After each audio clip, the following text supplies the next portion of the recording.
What's up, guys? What's going on? It's your boy Nacho. I'm gonna be telling you guys how I achieved 17-inch arms. Um, I had been stuck at 16 or 16.2-inch arms for about a year or two already, and I was even doing arm days. I was going to failure, myo reps. I was just doing all the standard training, all the traditional training that you hear on YouTube and stuff.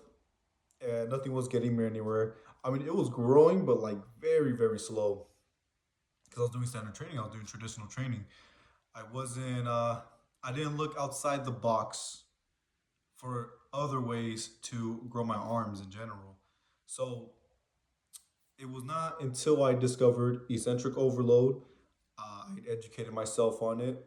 I got help, obviously, from my friend T, Genetic Beast, but I took it upon myself to know all the mechanisms behind it, the physiological principles, and all that little detail.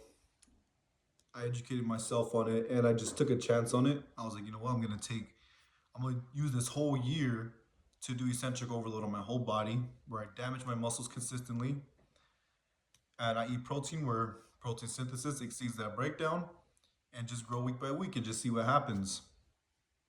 So I'm gonna tell you this: there's no specific exercise I did. I just stuck with a bicep exercise and a tricep exercise that gave me consistent damage week by week. I wasn't focusing on preacher curls, incline curls, none of that shit because all that was frivolous compared to eccentric overload. So what I what I did was I started off by doing single arm cable curls where I use two arms to bring up the weight and let one arm down. That is accentuated eccentric overload training. So that basically means you're assisting yourself or someone's assisting you training. So that's what I did. And I still was doing that, or I would put the full stack on the cable curl and just kind of use my body to bring it up and then lower it and just use my biceps on the eccentric phase, but I was doing the whole stack. You guys can do the whole stack. You just have to use your body to bring it up and just resist the weight down. You're gonna get muscle damage. You're gonna get micro tears. But I mainly did those single arm curls. You will see it posted on my one of my older videos on my pool day, but I'll post a short on how I was doing it. I did that week by week. That's all I did. Week by week was those cable curls, and I was consistently causing muscle damage. So I was doing 5 sets of 8 to 12 reps each arm. That gave me crazy damage, and I was just eating a bunch of protein that whole week where I was recovering, where I was not recovering, but where I was growing, where I was repairing and remodeling. I was eating a bunch of protein. That's all it was. And for my triceps, I was just on that one machine. It was just the one where you sit down, you're on that tricep machine, you just push down.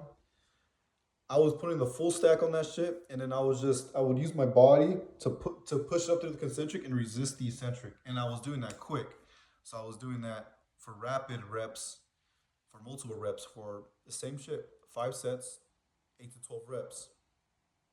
Okay, mind you, I have only been doing eccentric overload training for 8 weeks. This week will be my ninth week, and I haven't started yet.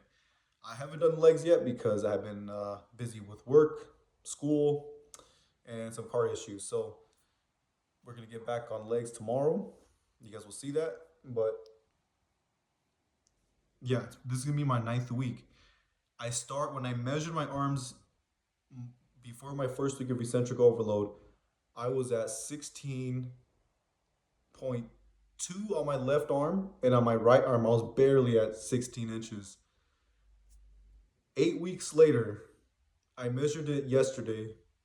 My left arm is 17 inches, and then my right arm is 16 and 3/4 inch. So I don't know if you guys can, I don't know if you guys can tell. Get off flex right here. Look, yeah, I'm gonna post a short me measuring my arms, but yeah, 17 inches, 16.75 inches, and that's just in 8 weeks, guys. That's just in 8 weeks because all I did was focus on the eccentric phase of the movement. I wasn't doing incline curls, spider curls, overhead tricep. I wasn't doing none of that shit because those don't compare. Those pale in comparison to the damage you would get if you were to do eccentric overload training. Okay, because you could just do that machine and do the full stack, and you will get the whole tricep. The whole tricep will get damaged. It doesn't matter. Yes, I know people were focusing when you do standard training, you focus on the long head of the tricep. I was doing that for a while. It was growing, but very little. But once I just started doing this, eccentric overload, my muscles grew, my arms grew. So 17 inches, well, technically 17, and then my right arm is 16 and 3/4 inches. So, but it's gonna get there eventually because it grew fast. It grew fast within those 9 weeks. Um, so that's what I did. It's very simple. You just pick an exercise where you can do eccentric overload.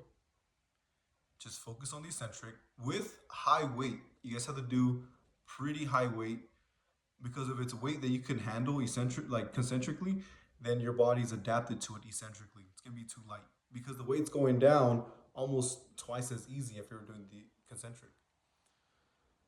So you have to kind of switch. You have to switch the where the force is at. You know what I'm saying? So you would switch it where the it's heaviest on the eccentric and light on the concentric because the eccentric is what damages muscle fibers. That's what grows the myofibrils. It stimulates muscle damage.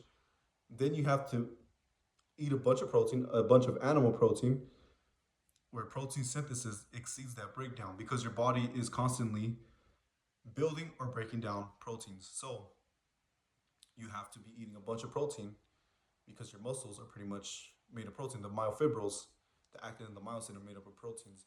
So you guys need to be eating a bunch of protein when you guys are repair and remodeling after creating muscle damage. That's all you need. There's no fancy periodization, deloading, RPE, myo reps, all this bullshit you guys hear on YouTube from these noble natties, these guys with PhDs, the science based lifters. It's pretty much bullshit because all that is geared towards sarcoplasmic hypertrophy. What I'm doing is focusing on my myofibril hypertrophy. Will I get some sarcoplasmic? Yes, obviously I can. You can't just do 100%. I mean, you probably can, but it's really hard to just separate the two. But the ratio of the two, I'm getting more myofibril. How do I know this? Well, the past 8 weeks, I've been damaging my muscle fibers week by week, where I only train my muscles once a week. Yes, I know that's taboo in the fitness industry. It's like, oh, we already learned that 2 to 3 times is a superior. Bullshit. Once a week that I was doing, I was only training my muscles once a week because I was creating a significant amount of muscle damage.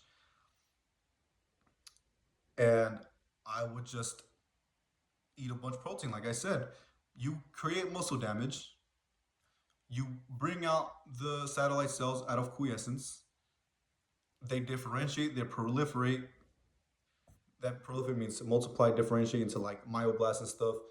They've fuse it with the muscle fibers, muscle cells. They repair and remodel. They donate their nuclei. You expand the myonuclear domain size limit of the muscle, and you grow. That's what it is. And you just keep you repeatedly do that. You repeatedly damage muscle to wake up the satellite cells and to get past the repeated bout effect. People are not growing because of the repeated bout effect.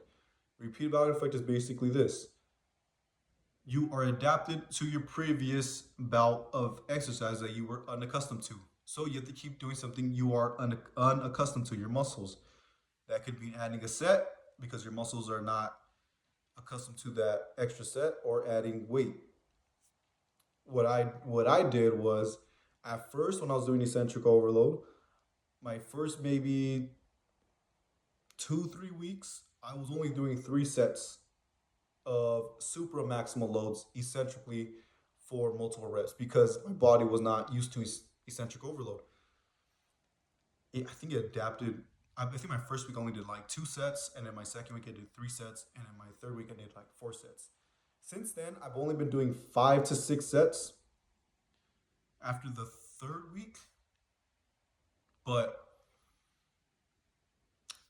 what I was doing instead of adding sets, I would add weight. I would add 10 pounds to each exercise, eccentrically. Your muscles are unaccustomed to that weight, so you're going to get damaged. But the main thing is to focus on eccentric movements. Now, you don't have to do super maximal loads for eccentric overload. You can do an eccentric exercise. So that could be, say, for how can it be for bicep cable curls? Simple cable curls because it's going down. The gravity of the weight, the force of the weight's going down. It's focused on eccentrics.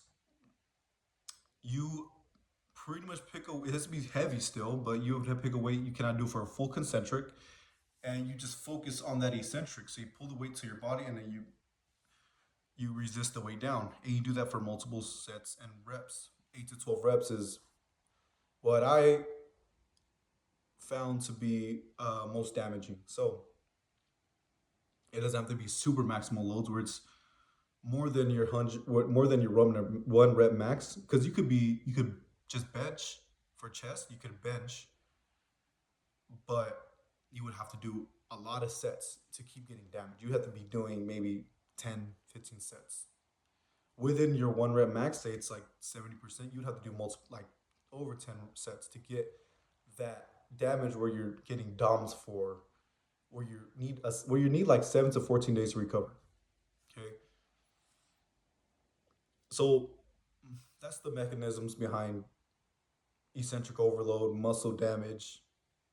Oh, what was I talking about? Oh, I was talking about how I knew it was these. I was growing my myofibrils. Yeah, because I was damaging muscles, and I switched my diet to where I was only eating animal protein, maybe a little bit of carbs, because I wanted to ensure that I'm growing myofibrils. Because people eat a lot of carbs, they're working out, they're training 5 6 days a week, and they're pretty much because a lot of the exercises they're already adapted to eccentrically.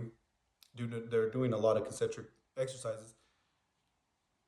Since they're eating a bunch of carbs, they're mainly filling up their muscles with fluid, with glycogen, all these non-contractile fluid. So I wanted to make sure that I'm growing my myofibrils, so damaged muscle fibers, eating a bunch of protein because when they repair their model, they're gonna compensate by growing bigger and stronger myofibrils, not fluid, obviously, because I'm not eating a bunch of carbs. So that's how I wanted to ensure that I'm mainly growing my myofibrils, and I did get bigger. So that's pretty much it. There's nothing complicated about it.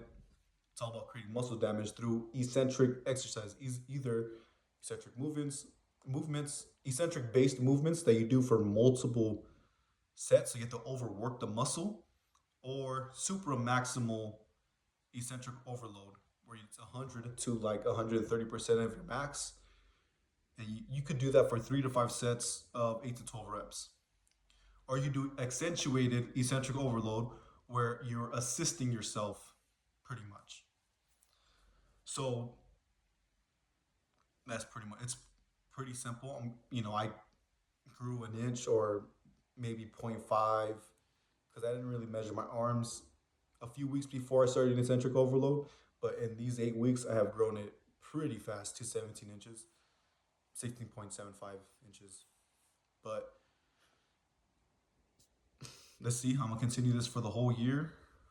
Let's see where it takes me. I mean, I'm getting stronger, getting bigger, doing this, damaging muscles. So just keep that in mind. The repeated bout effect, the myonuclear domain size limit. Okay. So I'll see you guys later. Peace. That's how I got 17 inch arms.